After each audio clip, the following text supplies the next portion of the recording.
C'est la fille d'oursin. Alors, je vais essayer d'aller trouver une voiture à louer. Et je vais aller voir au chip. Il paraît que c'est le chip de Galaxy D, c'est la caverne d'Alibaba. Donc tu as plein de choses. Et puis qu'en termes de prix, il est très très correct. Par contre, j'ai vu sur Google que visiblement il ouvre que de 8h à 13h. Bon, on va aller voir. Et puis voilà, au moins comme ça je prends un petit peu la température ici. Mais c'est beau. Hein.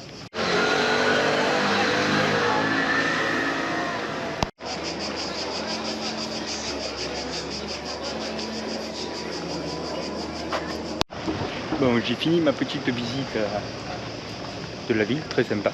Et j'ai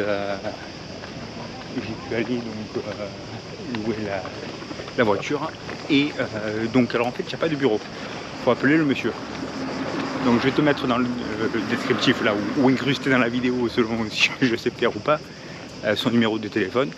Bon, globalement, c'est 50 €. Aujourd'hui, c'est presque ce que je paye de moins cher. Les voitures sont neuves. Hein.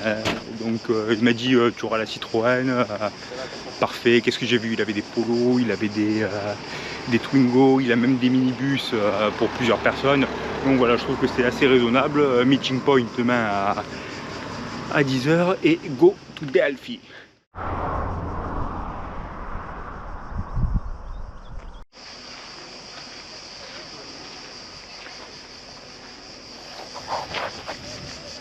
Alors ici on est dans l'Agora, tu l'auras remarqué depuis qu'on visite, on commence systématiquement par l'Agora. Si tu vas à Athènes, c'est un peu la même chose. Tu avais l'Agora toujours qui était au début et ensuite monter jusqu'à l'Acropole.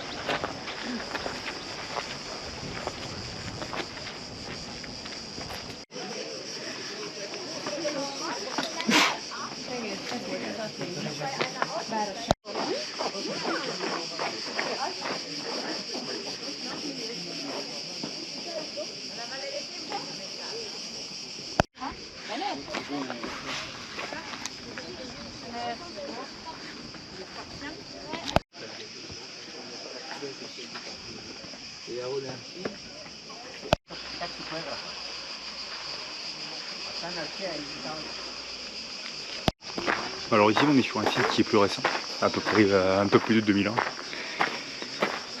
Que te dire, bon, beaucoup de monde, hein.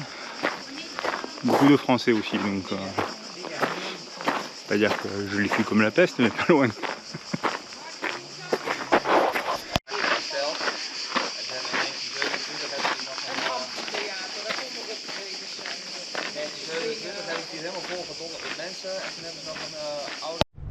Oh alors, tu es où? Qu'est-ce que tu fais?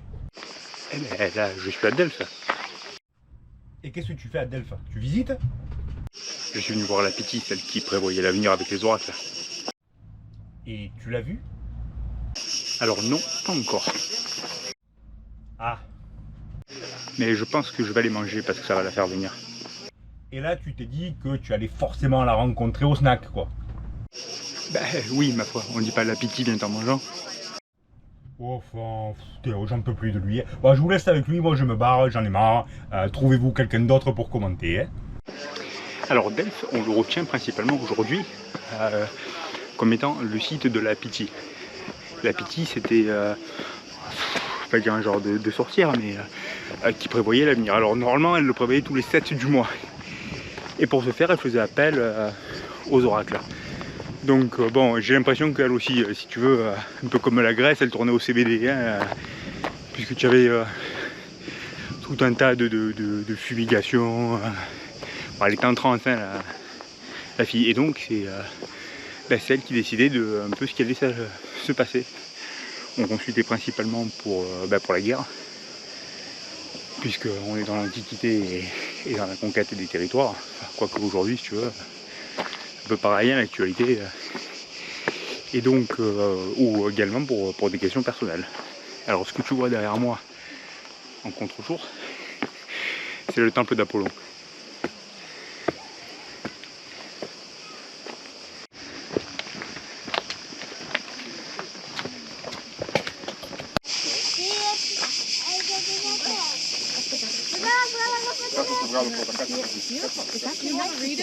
Yes, I do.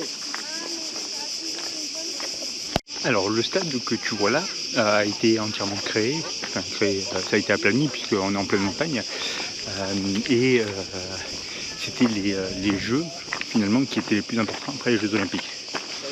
Donc la création du stade, donc c'est 5e siècle avant Giassi, et donc les gradins qui ont été rajoutés, c'est sous le règne d'Adrien, donc au 2e siècle après. Comme je te disais, c'était les jeux les plus importants après les Jeux Olympiques, et donc le gagnant et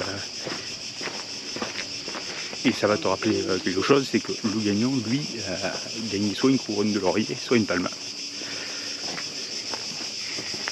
Et donc, c'est encore comme ça, 2500 ans après, qu'on représente la victoire. C'est un truc de fou à chaque fois, l'histoire qui nous est rappelée au quotidien, déjà sur la construction des cités, et sur l'utilisation, voilà, c'est chez nous, quoi. Bon, tu vois, finalement, je suis pas forcément à l'aise aujourd'hui parce que c'est blindé. Les blindés français, ça me saoule qu'on me regarde faire ce que je suis en train de faire. Je le fais pour toi. Et voilà, j'ai l'impression de me donner un spectacle alors que c'est pas du tout le rendu que je veux en faire.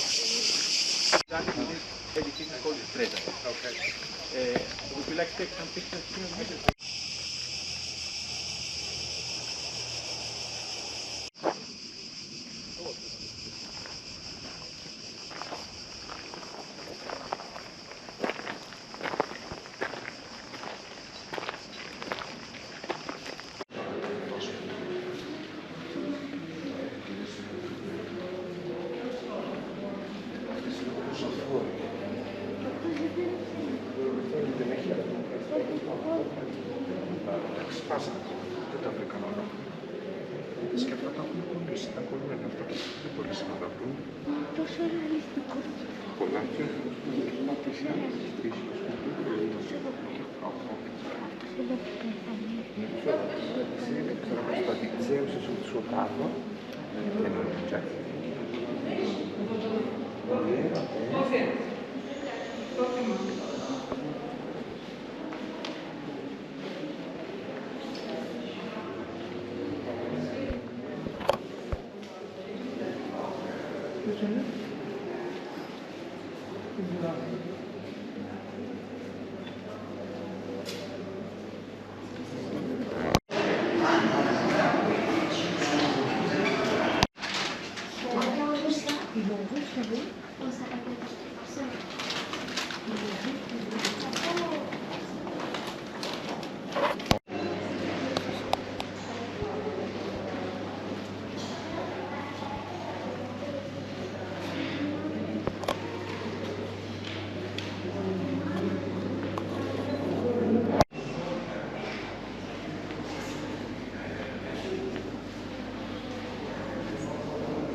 On commence à apercevoir le pont de Patras. Bon, écoute, moi je vais à 9 Pactos.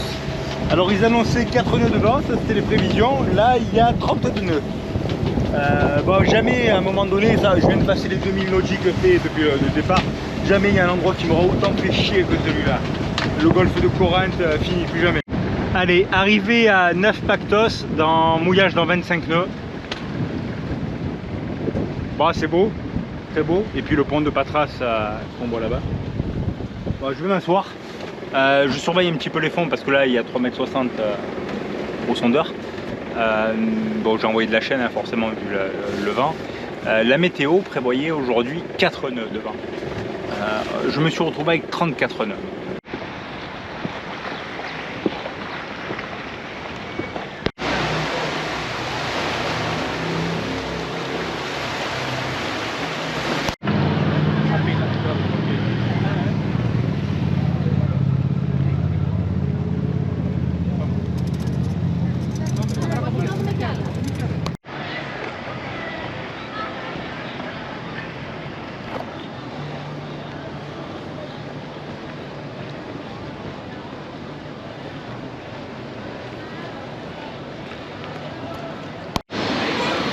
Adesso andiamo a prenderci il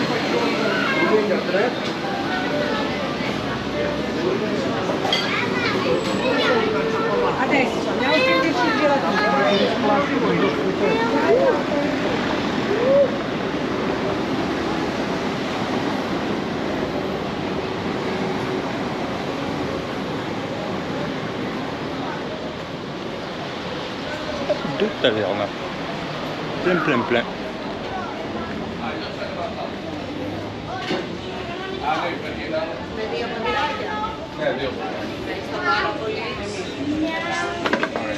Jasnas.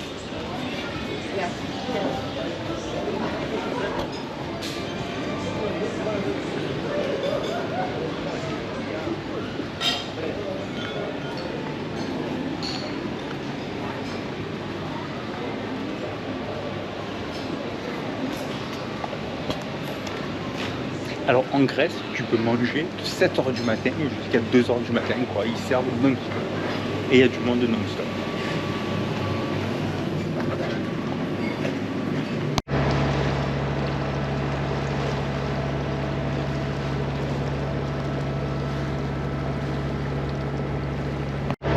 Bon, alors, tu vas le voir à ma tête, je me suis levé il y a 5 minutes parce qu'il est 7h35 là. Et je voulais partir moi sur les coups de 6h, 6h30. Donc je me suis laissé aller dans un sommeil de 8 heures en fait que j'ai fait depuis très longtemps. Et donc ben voilà, je me suis levé vite. 5 minutes après, mouillage relevé et je suis parti. Voilà, en plus je suis à contre-jour. Voilà, j'ai un peu les yeux qui collent. Alors, le pont de Patras, normalement pour le passer, canal 14, tu appelles parce que tu as des zones de courant, du trafic aussi maritime, que là il y a la guerre. Et tu appelles et tu demandes comment est-ce que tu passes. Pour ça, tu donnes la longueur de ton bateau et ta hauteur de mât. Et puis eux, ils vont te dire, ben voilà, tu laisses 3 piliers à ta gauche, un pilier à ta droite. Ils te demandent si tu as compris. Toi, tu reformules en disant, ben ok, je laisse 3 piliers à ma gauche et un pilier à ma droite. Là, honnêtement, vu la tête dans le cul que j'ai, si tu veux, c'est bon, il y a la hauteur, je vais passer. Il faut laisser celui du milieu libre pour le trafic commercial. Là, pour l'instant, je vois pas de bateau, je vais regarder à l'AIS. Mais bon, quoi, au bout d'un moment, si tu veux, on peut continuer à être un pirate, parce que sinon, on s'y perd. Alors, ce pont de Patras est le plus long pont suspendu au monde, puisqu'il fait plus de 2,5 km. Et il est ouvert, je crois, de mémoire depuis 2004.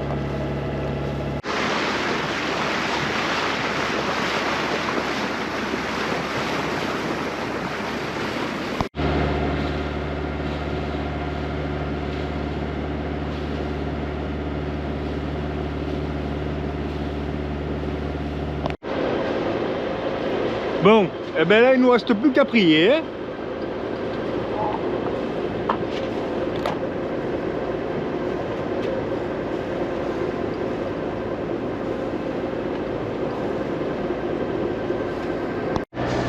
Allez, c'est bon, c'est passé.